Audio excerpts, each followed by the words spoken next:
Thank you all for joining us today for Bo Mitchell's presentation, Employee Safety at Your Home Office and Return to Office, the one presentation that addresses the safety at your employee's home workspace and at your office, sponsored by IFMA's Public Sector Council. Please be aware that this webinar is being recorded and you are muted to prevent background noise. All registered participants will automatically receive a link to the recording. This presentation was custom designed and timed to meet the needs of facilities managers in today's rapidly changing environment. I was lucky enough to hear Bo present on an IFMA webinar last week. A whole lot of new information back to my work.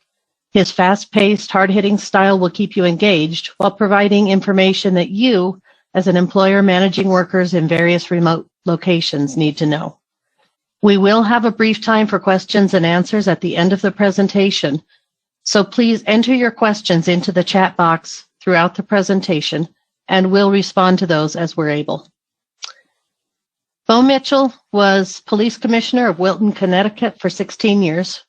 He retired, I would put that in quotes, to found 9/11 Consulting, which creates emergency, disaster recovery, business continuity, crisis communications, and pandemic plans, plus training and exercises for organizations like GE Headquarters, Hyatt HQ, H&R Block HQ, MasterCard HQ, 5 colleges and universities, and 26 secondary schools. He serves clients headquartered from Boston to LA, working in their facilities from London to San Francisco. Bo has earned 22 certifications in Homeland Security. He's got a real alphabet soup. Emergency management, disaster recovery, business continuity, safety, and security. He also serves as an expert in landmark court cases nationally. So without further ado, here is Bo.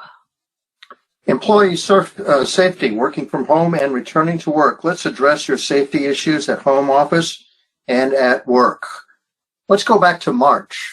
It seems like 10 years ago, it was only 10 months ago, and this is what the headlines look like. We didn't really know what we were getting into, but there we were implementing what we hoped we had, which was good business continuity planning and training as far as work from home is concerned.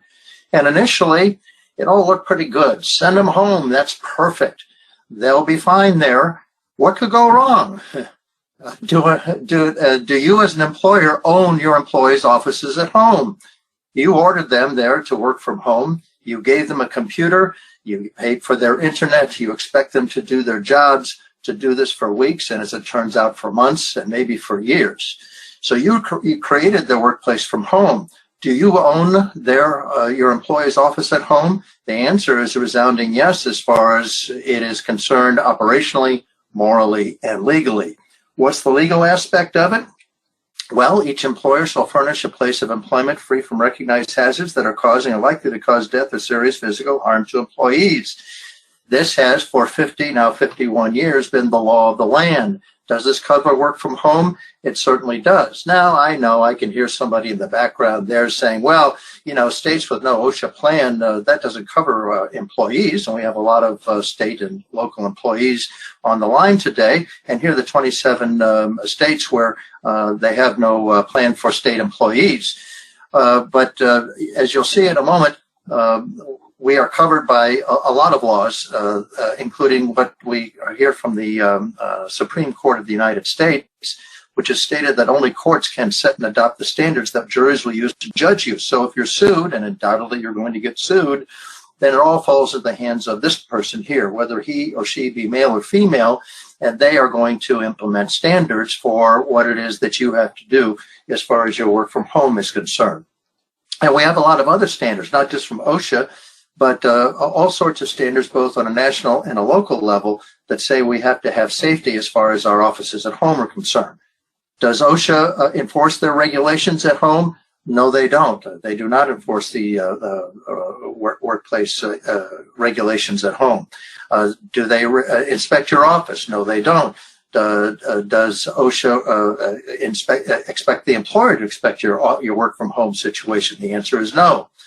But, and there's always a but, you as an employer are still responsible for employee safety as far as working from home is concerned. And it's in the OSHA guidelines as far as that's concerned, which will be used as far as any court case is concerned, because this is the gold standard of regulations as far as working from home, and the office at home is a office in the real sense of that word. And what do these guidelines say? Employers are responsible for in-home work sites for hazards caused by materials, equipment, or work processes which the employer provides or requires to be used in an employee's home. Well, there we are. We've crossed over the threshold. If a complaint or referral is received about hazards at an employee's home-based work site, the policies and procedure for conducting inspections and responding to complaints are as stated. So none of these regulations matter until after an emergency has occurred at your home. And even if you don't believe in OSHA controlling your home, and you really should, there are lots of other very, very important standards-making organizations who have set standards for work from home. Guess what? They echo what has been going on at OSHA for the last 50-plus years. So if you do have a work-from-home injury, who pays? Well, it comes under workers' comp, once again proving that it's all about the workplace, even when it's at home. So let's talk more about work from home. What could go wrong? Well, 354,000 fires in the workplace, 3 times the number at home, 3 times the number you'll find in workplaces. Home fires cause 2,600 deaths. Home fires are 79% of all deaths as far as fire is concerned. And of course, 99.999% of homes, unlike your workplace, have no sprinklers. So here we are. You plugged all this stuff in because now you're working from home, and you put a load on all of your electrical, and away we go. Fires from cooking, heating, electrical, and smoking. But it isn't just about that. What if this happens near your home as you're working from home, or this happens? Or workplace bullying, because it is a workplace, and now the bullying is going on, which happens very much out of the workplace as much as in the workplace. What about stalking, usually men against women? What about firearms now at home? Of course, this would never happen at your house or at your workplace, but when it does, what happens as far as that's concerned? What about the theft of intellectual property or real property? What if the power goes out, bringing down all the systems we set up here as far as work from home is concerned? Or this kind of thing happens at your house. 1.5 million heart attacks every year, says the American Red Cross, outside of the workplace. And of course, we always have trips and falls. So as far as working from home is concerned, we need a plan, and we need to train as an employer regarding their employees now working from home. And a checklist is a great way to do that. There are a lot of them out there. I have them. OSHA has them. A lot of them out there as far as training, and that's a word I'm using carefully here, training your employees as far as their workplaces at home. And as far as that business continuity planning and training and working from home, as far as we started off last March, which seems like 10 years ago, well, that's pretty much been shattered as far as we're concerned. Why? Because our IT was not scalable, so we had to fix that. All employees needed new equipment, new software. There are electrical issues at the home, or your organization needed to make sure your security was upgraded, because now we're never in the office. And while we thought about that before, now we had to make that scalable. Management needed new skills because they can't see everybody on a nose-to-nose basis on a daily during the daily grind. And the command, control, and communications situation as far as working was challenged. And it turned out there are a lot of people who are looking over our shoulder who have set regulations and practices as far as working from home is concerned. So all of this suddenly got very, very complicated. And my mother taught me, for every complex problem, there's a simple solution that's always wrong. You want answers? I think I'm entitled. You want truth? You can handle the truth. So let's see if you can handle the truth about what's going on in your home and in the offices at home, and as we return to work on a full-scale basis during 2021. I'm Bo Mitchell. I'm president of 911 Consulting. I was police commissioner of Wilton, Connecticut for 16 years. I retired to work with organizations like yours regarding the safety of employees like yours in facilities just like yours. All those initials after my name indicate that I'm trained and board certified 22 different times: emergency management, disaster recovery, business continuity, working from home, working from offices, chemical spills, workplace violence, and a bunch of other stuff, all of which we'll cover today. I'm also an expert consultant on landmark legal cases with the expected settlements in the billions of dollars. Employers like you being sued because somebody got hurt at work, and the negligence issues at court are failure to plan and failure to train for emergencies as far as employees are concerned. Our clients at 911 Consulting are, for the most part, large headquarters companies. As you want, like the ones you see here, we work at their headquarters and for the facilities in the field. We've also worked for 31 educational facilities across this great land of ours. I've been a speaker at all the places you would expect, from OSHA to FEMA to the NFPA to SHRM. And as far as the IFMA is concerned, I've presented 5 times nationally, but also in California, Long Island, New Jersey, Massachusetts, the food service people, many national webinars like the one you're looking at now, and for headquarters, and now for PSC, the Public Service Council. So how long will COVID-19 last? Well, we have a pretty good idea about what's going on here, because we have a precedent, which is the 2-year pandemic that occurred in 1918 to 1920. And it was a full 2-year situation. And back then, 650,000 Americans died from this pandemic, in an era where there were 1/3, about 100 million Americans in the United States, 1/3 of what there are now. So you can do the math. It was 6 times worse than what we're experiencing as we're currently experiencing it. Unlike what they had back then in 1918 to 1920, we have a vaccine. But there are problems here, because we got 330 million Americans who are going to need 2 doses. So that means, for every complex problem, there's a simple solution that's always wrong. This is not simple if we're going to get this done. And how quickly will these inoculations occur? And do we get back to some kind of normalcy, as we laughingly call it? It's my prediction that it'll be a Christmas of 2021 when we can get back to something that we can call normal. Now, as we're thinking about this, nobody thought this was going to go for almost 2 years when it started. But we have to remember, amateurs talk strategy, professionals talk logistics. This is a saying out of the United States Army that's been around for 100 years. Logistics, logistics, logistics. And in the Army, that means beans, food, bullets, bandages, bathrooms, fuel, and vaccinations, because historically, half of all casualties in American conflicts, and more than half, have come from a disease and other kinds of viruses. So it really is going to be Christmas 2021 before we fix this. And remember, for every complex problem, there's a simple solution that's always wrong. And we thought that going home was going to be easy. We found out that wasn't easy at all. And returning to work isn't going to be easy either. This is going to be complicated stuff. So what's the most important issue you've completely overlooked as far as your return to work strategy is concerned? Well, you thought it might be simple. Hey, we tell everybody to go home. Well, we have to recreate as far as reopening our offices guidelines are concerned, we have to recreate our pandemic plan. Maybe we had a pandemic plan, maybe we didn't, but clearly it wasn't equal to the task. We need to train and exercise it. What about masks, distancing, vectoring within the organization, flex time? And all the other things that happen as far as managing our employees are concerned. How do we identify the sick, exposure, testing, vaccinations, refiguring our workplace, following existing OSHA standards? So this isn't simple, and employees fully expect that you have a plan for these kinds of things. But what's the most important above all that issue that you've completely overlooked? And that issue is trust. Trust in you as the boss. Trust in you as the boss. So, of course, this is America, and we have research on what that trust is. 84% of bosses feel that they're doing a great job during the pandemic. This is very recent research. But when we look to employees, only 50% of U.S. employees deem office spaces as a safe place to return.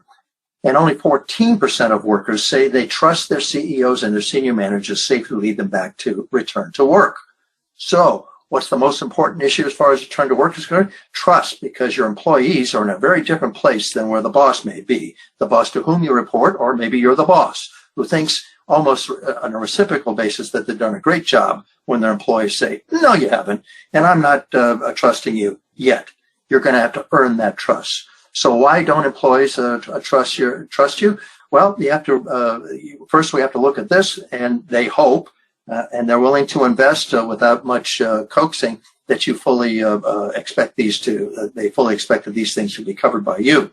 Why don't employees trust you? Well, look at the things you probably haven't thought about. There are 8 of them here that I've conjured up, given the way I work with my clients, employers like you. Let's look at them one at a time. What about the commute? You can say, well, my offices are squeaky clean and really safe. But first, I got to get there. So what does that look like as far as my employees are concerned and the risks that they assume if they're taking a subway, a commuter train, buses, carpooling? I have a lot of clients, headquarters clients, who provide buses for their employees to get to work. How does that work? Well, you're still putting them in harm's way here. So how does that work as far as you policing this and making sure that their transportation to work is safe? Because this is a big exposure beyond your workspace where you may have more control. What about policing your procedures at your workplace? Well, what is building reception? What is your reception if that's something different because you don't own the building and you're a tenant? How does that look as far as an employee returning? And are you prepared to do this for the next 11 months, in my prediction, that's going to be the end of this year before we get back to what we laughingly call normal? So what is the temperature testing and how widespread it is as far as your workplace or your multiple workplaces are concerned? How does it look as far as social distancing is concerned in elevators? Are you providing these and doing this on a long-term basis? Don't start something you can't finish. How are we treating visitors, and how is all that working? And how are we ready to change that as we go through this thing? Are we vectoring employees around and visitors and contractors around our workspaces? And how is that working? And how is it policed? Are we going to have meetings that are socially distanced, or are we going to keep going with on-screen meetings on a small or on a large-scale basis? And especially when we're in a phase where we're going perhaps from 10% occupancy of our buildings across this great land of ours to 100%. Along the way, are we going to have a lot of people blended, if I can use that word, as far as working from home and working from our offices or wherever our workplace is? And what about our food supply chain? You got to eat. So we're bringing people back to work. What does that mean as far as refrigeration, delivery, cleanup, and the rest of it? Well, some of you, a minority, have in-house capabilities of food preparation. So that's one thing. How does that work, and how do we make sure that that stays safe and is something we can sustain? Many of you will be bringing it in at a high level or something less than a high level as far as food is concerned. And many of you will say, well, we're not going to get involved with that at all because it's just too complicated, expensive, and risky. Everybody can bring their own food, but this has to be policed too. This is not a simple answer. There are no simple answers to these very, very complicated situations. And of course, whatever we do, there's a cleanup. And how are we going to handle that and make sure that that's safe and effective as far as keeping everybody safe from lots of different things, not just the pandemic? Do we require masks? Do we require vaccine? How is all that working? Well, we've all brought them back to work. And as far as masks are concerned, we pretty much said that everybody gets to make this up as far as their personal protection equipment is concerned. And that's okay, says the CDC and says OSHA. As far as the workplace is concerned, if people are wearing masks of really just any kind of capability as masks go, that's okay. But we have to remember there are issues now that you're bringing them back into the office and out of their home. Do you issue these masks at no cost? Are you sure everybody knows how to fit them? And is it your responsibility as a lawyer to make sure that they know how to fit them, that they know how to use them, that they know how to clean and maintain them, that they know how to dispose of them? EPA has a big stake in this too, because suddenly now we're going to have literally hundreds of millions of these face coverings wandering around, some of them reusable, many of them not. And how do we replace these things as far as you as the employer is concerned regarding your employees as they are coming back to your workplace on a blended basis until the end of the year, where they're going to be back all together? And how do they replace them at no cost? Are all of these the employer's responsibility? They certainly are, says OSHA. They certainly are your responsibility. 1910 CFR 1910.132 says exactly that. You could look it up. Now we're going to be vaccinating everybody. Now, you may be vaccinating people directly as an employer. That's a possibility you want to look into. Or the state and city governments might be doing that, or the federal government might be doing it, given the kind of workplace that you have.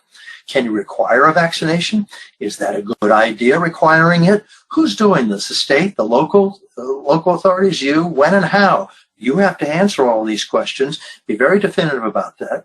Write it all down as a plan, train the people who are going to implement this thing, and then get the job done.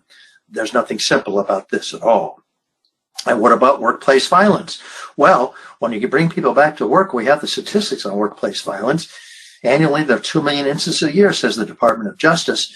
Every hour in the American workplace, when we're back up to speed, 26 rapes, 44 robberies, over 3,000 threats. A verbal threat is workplace violence. That is not something we can scoff at or say it doesn't really matter. In fact, you're 18 times more likely to have violence at the workplace than a fire at the workplace. 18 times more likely, say the statistics. Which brings us to intimate partner violence, the worst kind of violence there is out there, because it seems to be the spark for so much of it. Intimate partner violence kills 1,300 employees every year, says the Department of Justice. 2 workplace homicides every day on average when we're back at work, says the Department of Justice.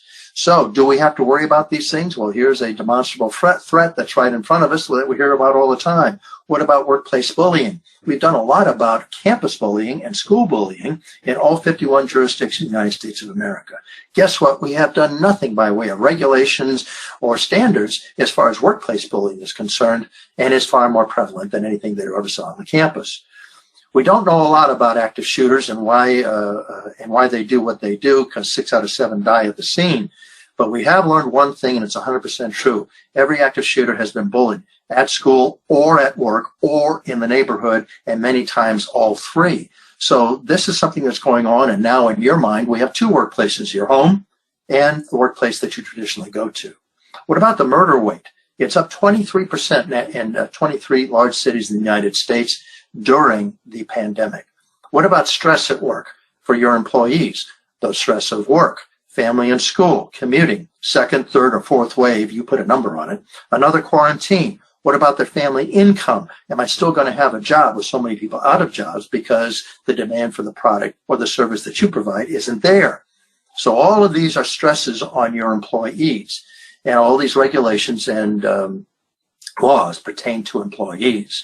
So as far as who may become violent, speaking about workplace violence, we have yellow flags. Unfortunately, we have a lot of experience regarding workplace violence, and we've developed as experts, as well as the government has developed through their experts, what it is, the yellow flags over the long term that bring workplace violence to a workplace like yours. We can train employees to anticipate these and recognize these yellow flags. What about the red flags? Well, these are the ones that aren't long-term situations, but evidence of short-term that things are going to happen and they're going to go down badly. We can train your employees in these as well. So we have a blend here now where we're working from home and working out of our offices as this year progresses till the end of the year, when I predict that we will get back to what we laughingly call normal. So what does that look like? Well, we have other things you have to worry about. What about civil unrest? We have a precursor here. Back in 2011, 2012, we had Occupy Wall Street, but it wasn't just Wall Street. It was happening across the country on the West Coast as well. But this is what it looked like in New York City for 6 months as far as workplace, as far as violence at or demonstrations that could be potentially violent at the workplace were concerned. And of course, we've seen it in Washington, D.C. So, most peaceful, one a couple of weeks ago, not so peaceful. So how does that impact you, and how are you capable of keeping your employees safe as they move between their homes and their offices during this blended time, as it will go on this year, and when they return to work altogether? What about weapons at work? Guns at work. How does that work?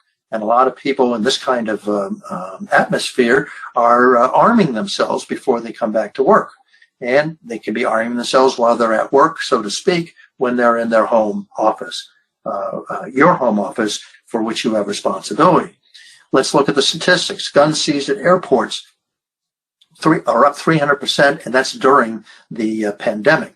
What about guns in the workplace as far as your office at home. And let's talk about all hazards. We've talked about a lot of threats here. Let's talk about all hazards. Well, how do we start that conversation? Well, let's start it this way. This is the way we've become, as so many employers, especially in the professional services world, are concerned, as far as stacking our employees into workplaces. And I don't know how that happened, but there are a lot of people who think this is a great way to work. But in a pandemic, it doesn't work that way. Now we're going to look more like this with social distancing, even though we have masks on during this period before we get back to some kind of meaningful normalcy. So we're going to go from this to this. So that means you're going to reconfigure your workplace. Reconfigure your workspace has regulations. Your local fire department has regulations. The NPA and OSHA has regulations regarding all of this stuff. And all of them say that it's a trigger for training when you reconfigure your workplace. Now, you may say, well, we're just putting up some shields here. It's no big deal. It's not really a renovation. Doesn't matter. It's a very, very low threshold in the terms of the law as far as reconfiguring your workplace. And it is therefore a trigger for training as required by law under your fire code and under OSHA regulations. So if that's the case as far as your workplace is concerned, let's go to the basic blocking and tackling. Do you have an emergency action plan? What is your emergency action plan? Well, there are a lot of people who say they have an emergency action plan, but they really don't. And I can testify that, and we'll see some statistics in a moment, where most people don't have an emergency action plan as defined by law. What about this emergency action plan? Well, OSHA is not a town in Wisconsin.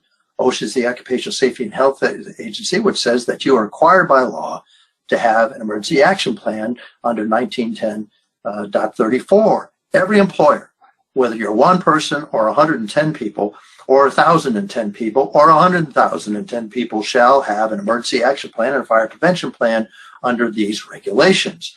And it doesn't matter who you are or what you do, you shall comply. There's some kind of mythology out there. Well, that doesn't apply to me. Oh, yes, it does. And you don't want to be that person who discovers they're at court for the first time that, oh, gee, nobody told me. Well, you've been told. And you're going to be covered by a lot of other regulations once we cross this path into workplace safety, as far as all of these organizations have any opinion about what it is you should do, you shall do as an employer regarding protecting your employees. Now, the standard that everybody looks at as far as emergency response, disaster recovery, and business continuity is from the National Fire Protection Agency, and that is the NFPA 1600 standard, which is required by law in so many states. And it brings to mind that your emergency action plan just isn't about fire or weather, it's about all these things. I want you to take a look at page 7 of NFPA 1600, which you can download for free. It's the only one of the standards from NFPA that is downloadable for free. Get the 2019 edition, that's the latest one because they've been doing this for decades. And you'll find on page 7 the things you're supposed to plan for. Now, this is law in many states, and it'll be assumed as a standard and therefore, for all intents and purposes, law in your state. I don't care where you are, because this is the standard as far as emergency action plans are concerned. And you have a duty of care as an employer to make this right. In fact, your lawyer will tell you it's an affirmative duty of care. It's not something we're supposed to get to 3 quarters from now or 2 years from now. It's an affirmative duty of care that's supposed to be in place right now. Now, what does duty of care mean? What are those words? That sounds pretty foggy to me. Well, your lawyer can explain it to you in grand detail. I'm going to give it to you in one slide. Everything is always your fault. When people come onto your workplace, whether they be visitors, employees, interns, unpaid contractors, paid contractors, you have a duty of care to keep everybody safe. The employee has no duty of care to keep themselves safe or to make others who they work with safe. You have the duty of care. And what is that duty of care? Each employer shall furnish a place of employment free from recognized hazards that are causing or likely to cause death or serious physical harm to employees. And whether or not you think you are, as a state or city agency, that you're under OSHA regulations, this applies to you no matter what. So what are the threats out there? Well, DOJ says there are more than 4 million workplace injuries annually. Now we're talking about the workplace. Before I was talking about working from home and what those threats were. Well, here are the ones as far as coming back to work are concerned. 112,000 structural fires at work every year. A third of a million hazardous material spills every year. 800,000 shipments daily of hazardous materials as defined by law. 60,000 spills yearly. A train on vehicle collision nearly every 90 minutes, says DOT and EPA. What about that truck that's taking chlorine to the local YMCA, or weather, or workplace bullying, or workplace stalking, or somebody who brings a gun to work? Of course, this would never happen at your workplace, so when it does, you're supposed to have a response all tied down to that, compliant with your policy, which says this is not supposed to happen on your workplace. What about the theft of intellectual or real property? What about an explosion in your building or the building next door? What if somebody calls in a bomb threat? How are you supposed to respond to that? What if the power goes out like it did here for 50 million people during a workday where everybody did the wrong thing as far as the power outage is concerned? What about a pipe burst in your building? What about a suspicious package? What about the unattended backpack, which is the nightmare that every police chief in the United States of America goes to bed with, thinking he or she's going to wake up with that phone call? 10,000 heart attacks at work every year. What about trips, slips, and falls, which are the biggest applications as far as workplaces are concerned? What about workplace deaths? 5,000 every year, says OSHA. So, and 1 million phone calls every year from workplaces and homes. And remember, we're still working from home in a lot of places, says NINA, which keeps track of how many phone calls are made every day as far as 911 is concerned. So maybe your workplace plan, when you return to work, has these 10 things in it. I doubt seriously you've got all 10 of these, but let's for a moment pretend that you do have all 10 of them. When we put it up against the standard to which you will be held at court or any other third party, they look pretty skinny, pretty small when we look at the standard to which you will be held. Now you can say, well, I don't care about a lot of these things, flooding and earthquakes. They are no one cares what you think. This is the standard for all workplaces in the United States of America, the standard to which you will be held. So what does your emergency action plan look like? Well, let me give you my experiences. Over the last 35 years I've been doing this, I have looked at 1,000 emergency action plans. I have reviewed them carefully. Guess how many of those were OSHA compliant? 1. And none of them were were the large organizations that I've listed here before. None of them were OSHA compliant. So sure of myself of this, having reviewed over 1,000 of these plans, I can guarantee 3 things in life: death, taxes, and you don't have an emergency action plan that complies with the law. Oh, Bo, our landlord, they're very sharp people, and they really are tied down. They really know what's going on. Well, ladies and gentlemen, I can guarantee 4 things in life: death, taxes. You don't have an emergency action plan that complies with the law. Your landlord does not have an emergency action plan that complies with the law for himself or for you. Oh, Bo, don't. Stop, please. Our parent company, really smart people, bought us out. They must be smart. They must have this. I can guarantee 5 things in life: death, taxes. You don't have an emergency action plan. Your landlord doesn't have an emergency action plan. And your parent doesn't have an emergency action plan that complies with the law. And that's the law. Let's go look at drug use as far as your workplace is concerned. Remember, all those homes you've sent your employees to are now your workplaces for which you are responsible, legally, morally, any way you want to look at it. So there it is, everybody working from home. Isn't that adorable? But we also are working from our normal workplace. And we may be doing this for 6, 12, 18 months. I predict it'll be almost 2 years. So how are we doing this as far as drugs are concerned in the workplace, whether that be workplace be at home or your normal workplace? And it can be legal drugs as well. Well, we can't have this as a reaction.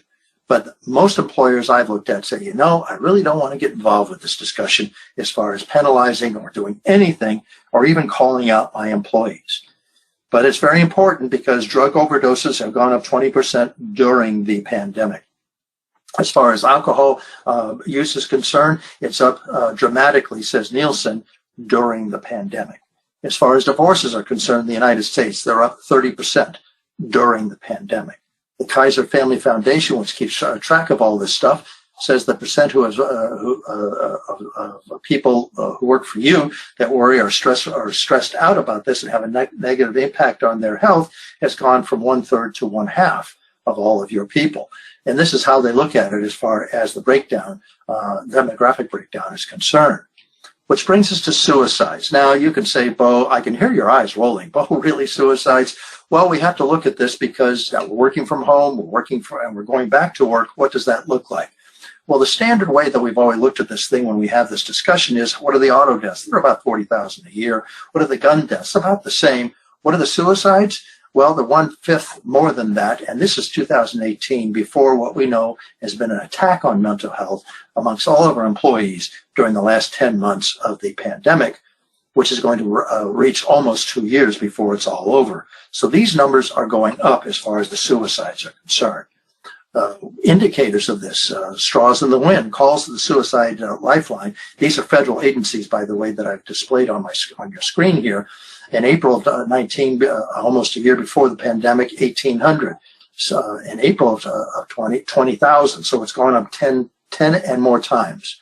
So that's what's happening with the suicide lifeline. This is a federal agency reporting to you. What about suicides in the United States? Well, in 2018, long before the pandemic, white males, 70% of all suicides, 132 of them a day. Firearms are the weapon of choice as far as suicide is concerned. And as far as executives are concerned, executives to whom you report, or you may be these executives, 8 out of 10 report that they've had experienced poor mental health. This is amongst themselves during the coronavirus, and that they want to reevaluate and improve their work-life balance. Well, it's not only true for them, it's also true for all the employees, and it's happening too in the military. 30% increase in military reporting deaths during the pandemic.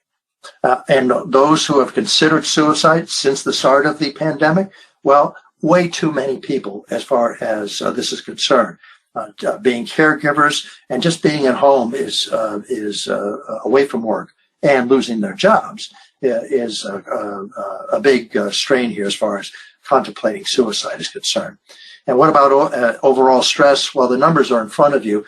It's not very good news. This pandemic has caused a huge mental health crisis. And look at the, as far as responses are concerned, these are national numbers. They're up 5 and 7 times as far as anxiety and reports of depression. And even the suicide hotline, which has been put in place just this past July, long before the pandemic began, this was underway. And it's the only 3-digit number that employees or residents can call for help since 911 was invented in 1968. That's how important suicide has become as a cause of death in the United States of America. We can teach your people to recognize this amongst themselves and amongst their peers. We can train your employees as far as the warning signs are concerned, as far as somebody's being suicidal, given all the stresses that everybody is under. There are yellow flags as far as those who should become violent because of their suicidal instincts or otherwise. We can train your employees as far as the yellow flags, the longer term kinds of conditions. We can also train them on the red flags, meaning this is far more imminent. We can train your employees on those things too. Basically, it comes down to see something, say something. And what we're training them on is to recognize these things and be helpful to their peers and to their employer as far as these situations are concerned.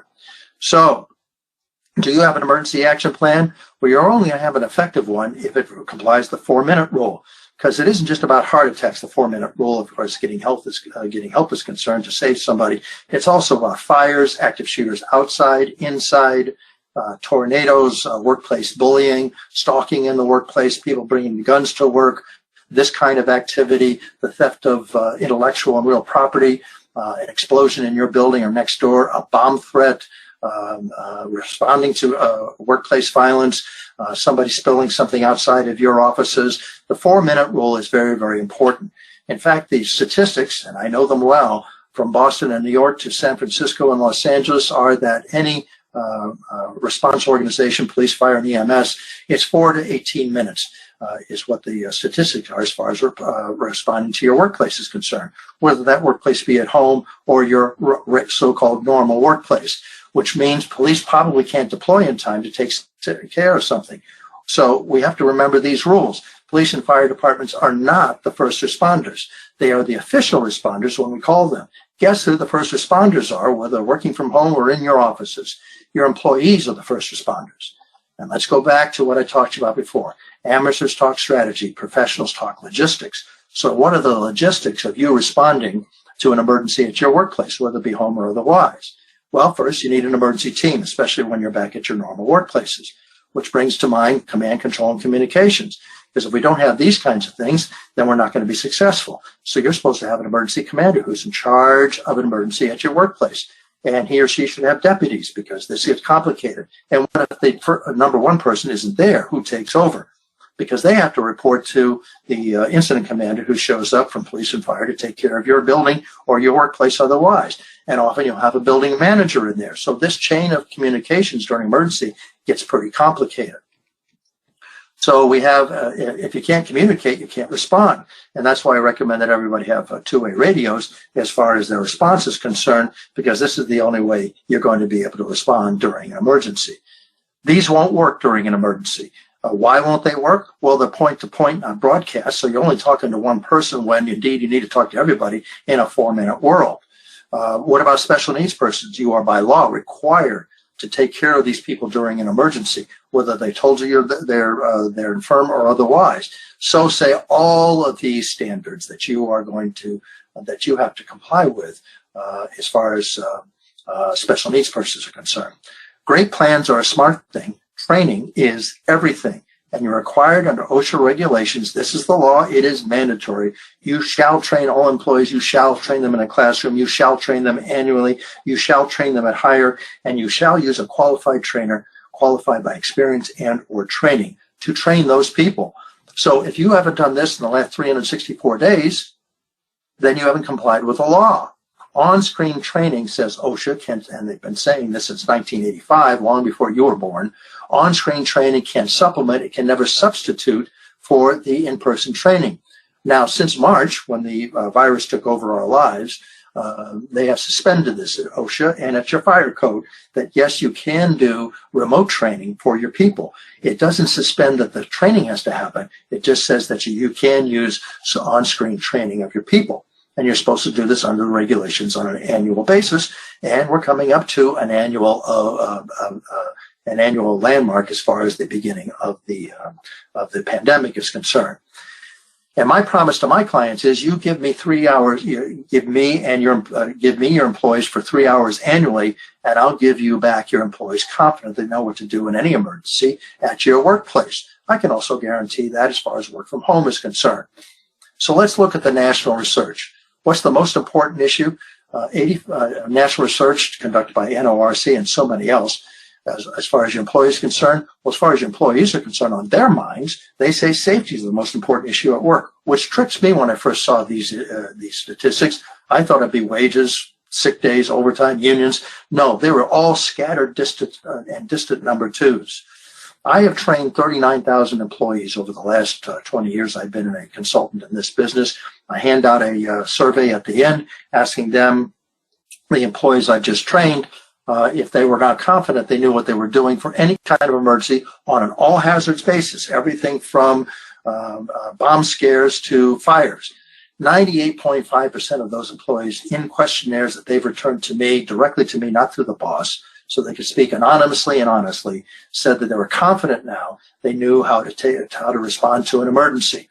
Why is that true? Well, I made the training all about them regarding their most important issue at work. They told us, 85% of them told us that that's the most important issue at work. We took the scary out of the discussion because we made them understand exactly what to do as far as specifically to their workplace. This is not generic, it's workplace specific. Made everyone comfortable and empowered all to know what to do when the peat moss hits the fan. So training is a way of proving the trust that you want to engender amongst your employees. How do we get employees to trust you? We have a plan, we train our employees, and we prove to them that you're a professional, that you know what you're doing for all of these situations. There's an expression in the Army in which I served, which is that we're always planning for the last war. Well, you don't want to be in the position when you return people to work to only be planning for a pandemic, the last war in your case, because all those other statistics are in front of you. It's all there that can come at you as far as emergencies are concerned. As far as help for you right now, I can give you a copy of this presentation at no cost to you. As far as work from home is concerned, I can give you a safety checklist that you should be giving to all of your employees as far as making them comfortable and confident in keeping themselves safe at home. And you could even take them through it. That should be part of your training as far as working from home is concerned. I can also give you the 10 Commandments of Emergency Planning for Employers. Excuse me. This is something I've developed over the last 30 years as far as what's necessary for employers to include in their planning for and what the regulations and compliance issues are as far as planning for emergencies on behalf of employers. I can also give you the 10 Commandments of Employee Training for your workplace as far as all the things that are necessary as far as training concerned. The number 3 was for planning. This is for training. We can also give you a return to work checklist. What it is that you're supposed to be doing is you return everybody to work. Right now, somewhere between 10 and 20% of employees in the United States of America have returned to their workplace, at least on a part-time, if not a full-time basis. All of these things we can give to you for free. You can contact me through the website, 911consulting.net. Are there any questions we can answer right now?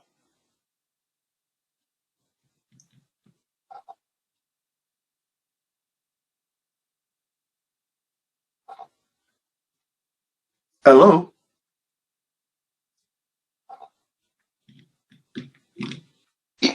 Anisha's reviewing them right now, and she'll take a look at that.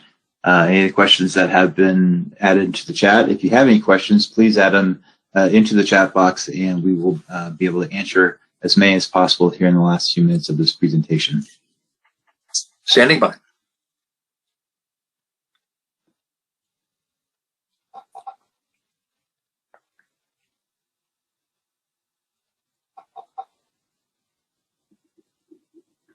Hi, Bo. Yes, we did have a question come through.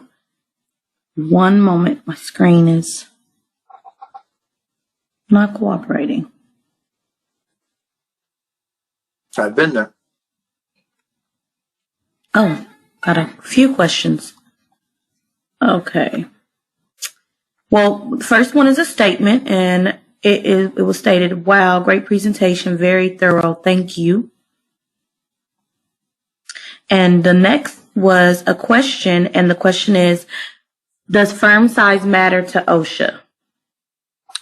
No, it doesn't. The qualification on that says that number one, all employers are subject to OSHA. The exception is some state employees. But in the end, at court, those standards are going to be imposed even on them. As far as size is concerned, it says that all these standards apply. But if you have 11 or if you have 10 or less employees, it doesn't have to be in writing. I think that's sort of a laughable thing that they put into the regulations 50 years ago because they really didn't understand all hazards at the time. I don't know how you have a plan for 8 employees that you don't have in writing. But under the regulations, if you have 10 or less employees, they don't have to be in writing, but you'll be held as an employer accountable if you haven't trained people, because that is in the regulations, no matter what your size is, the size of your employee population is concerned. Okay. Next question. There's a rise in workers' comp claims currently for soft tissue injuries experienced by workers at home who don't have the correct ergonomic furniture. How important is it for employers to take responsibility for this and provide equipment and training? Well, it's in the OSHA regulations. Ergonomic, is your chair right? Do you have a lumbar support? What's going on as far as all that's concerned. It's all in the regulations. There are a lot of employers who think that's frivolous and not something they're paying attention to. Well, okay. If you say those things, number one, your employees are listening to you, and it doesn't sound that you're taking care of them. And you did send them home, and you did make their homes a workplace. So you're responsible for making sure that they've got this right as far as the ergonomics are concerned. How do you do that? Well, none of this is fun and none of it's inexpensive, but you got to make sure they have the right chair, they have the right equipment. You provided them with computers and software and all the rest of it. What goes on in their office is really your responsibility along with them. You share responsibility, but if they make you aware that they've got an ergonomic problem, they're going to come back at you, as you can see by the statistics that she just talked to you about as far as workers' comp is concerned. This is very insightful. Next question. Excellent and thought-provoking presentation, and I'm appreciative of the presentation being shared for a second review. Thank you, Bo. Okay, thank you. Next, can we email questions later after discussing the substantial amount of information you have presented? If so, to where? You see it on your screen right now. Bo Mitchell at 911consulting.net. Happy to take anything you have at no charge. Point of clarity. Can you repeat? Did you say employers are responsible for the work from home employee safety for all the risks you stated? All of them, without exception. The only thing that's mysterious about this or confusing sometimes is OSHA's not going to knock on your door, and your employer has no obligation to knock on your door to make sure that each and every one of the employees is operating safely at home, or has set up their workplace that operates safely from a fire, as an example. But that doesn't, for a moment, suspend your obligations as an employer to get this right. Remember, the employee has no obligations under law for workplace safety. It is all about the employer. You look at the regulations, you look at the laws in your state, you look at the national laws and regulations. The sentence always starts off with the employer shall. Employees never mentioned. You're responsible to make sure it's happening, and you're responsible for them at their homes. And that can be very scary and sketchy. That doesn't change your legal obligation if something goes wrong.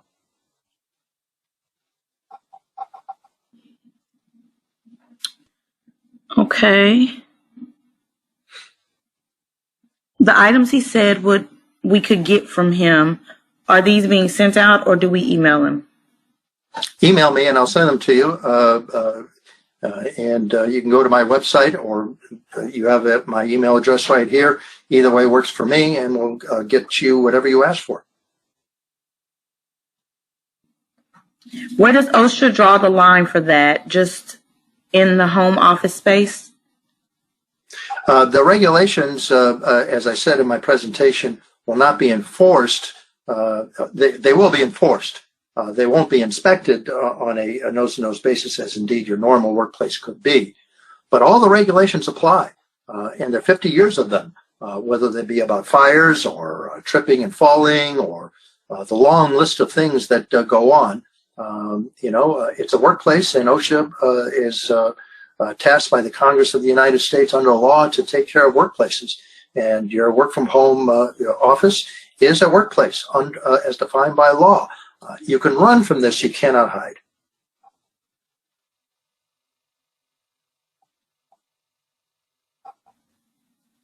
The OSHA site is sometimes confusing. Does IFMA have any sites that consolidate info to make it easier to get a better, well-rounded view of what is required?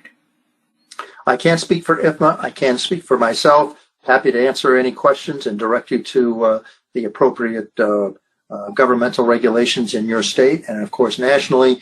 But you should assume you have a duty of care, and the duty of care has been defined in courts at the local, state, and federal level for 100 years. If this is your workplace, everything that happens there is your fault and your responsibility. And that office at home is a workplace as defined by law.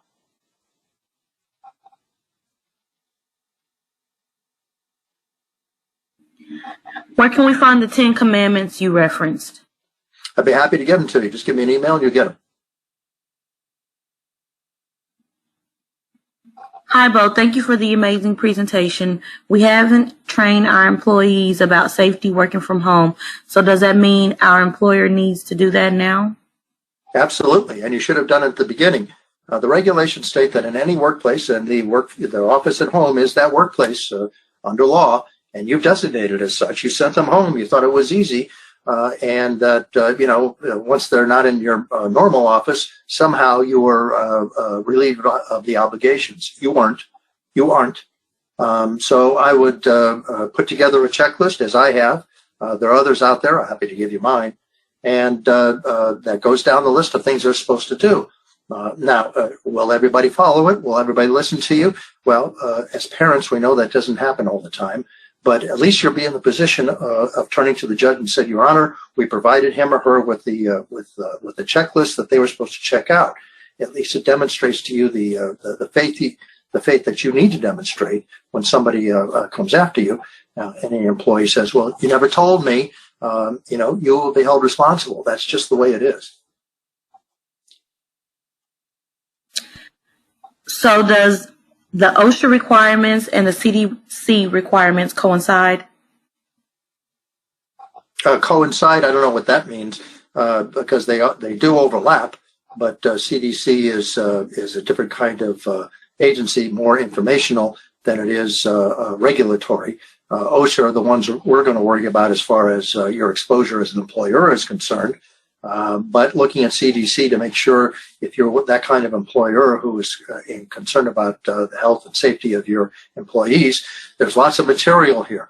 None of this is easy, but as we said before, for every complex problem, there's a simple solution that's always wrong. This is complex stuff, and it gets more and more complex as you're working from home, and then it gets really complex as you're blending the work from home and the work at your normal workplace, as that is ongoing through what I believe will be the rest of the year.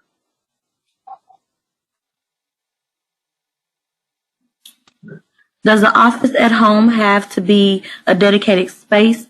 Many people are working in a section of a room, example, living room, kitchen, etc.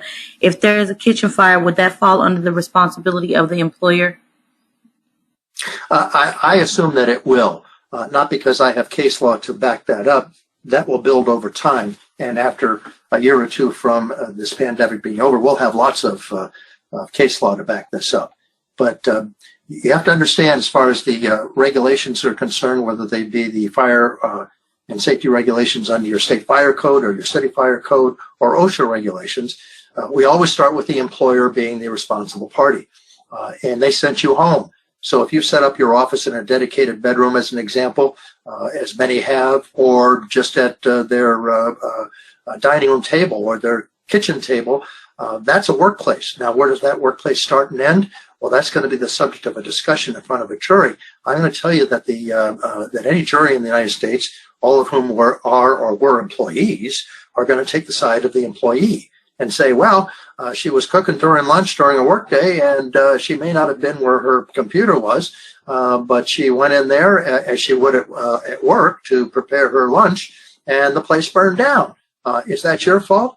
They're going to try to make it that way, and you better be ready to say, well, I planned and I trained, and I kept that training current as far as how he or she was supposed to operate at home. That's a viable and strong defense. I never told them, and I don't care. That's not a good defense. The next question I'm going to go ahead and answer. The question is, do they have to email you for the list, or will they be sent over to everyone listening to the calls? So any list that Bo referenced during his presentation, you will need to contact him directly for. So I just wanted to cover that so you didn't have to reiterate. Next question, just trying to see where the practical limitations might be. As you said, it is complex. Yeah, if you're the employer, you should assume that your exposure is 100%. It doesn't mean that other people can't be held responsible, including your employee who did something stupid at home while they were working for you. All that's possible, but you have to understand as an employer that everything is always your fault. That's where you start this discussion. Talk it over with your general counsel, and he or she will come back and say, there are qualifications here, but that's where you should start. Everything is always your fault, whether it be at the workplace, the normal workplace, or whether it's at home. That's how we start this conversation. And everybody's going to be sympathetic to the employee. And please remember, under law, the words employee never appear. It's always the paragraph starts off with the employer shall. So it's all on you, whether you like it or not.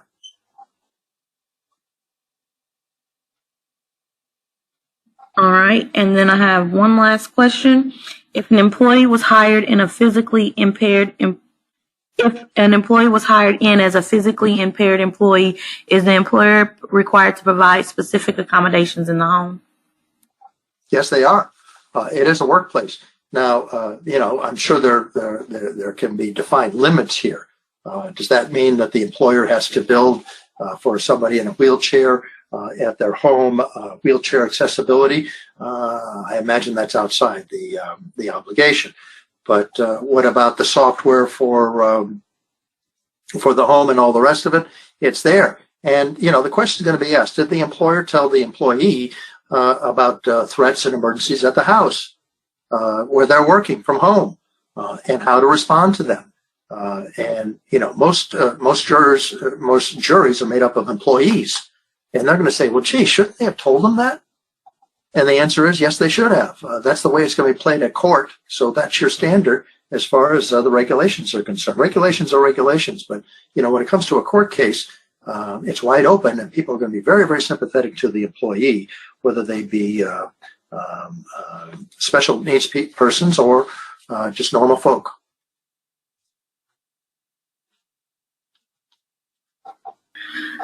All right, Bo.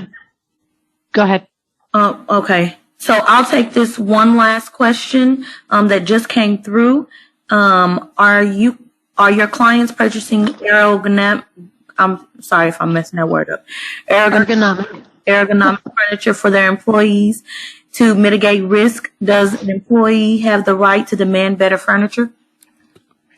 Well, whether or not you're going to listen to the demand is, of course, up to you. Do they have a case at court that says, I need this and you haven't given it to me? They will.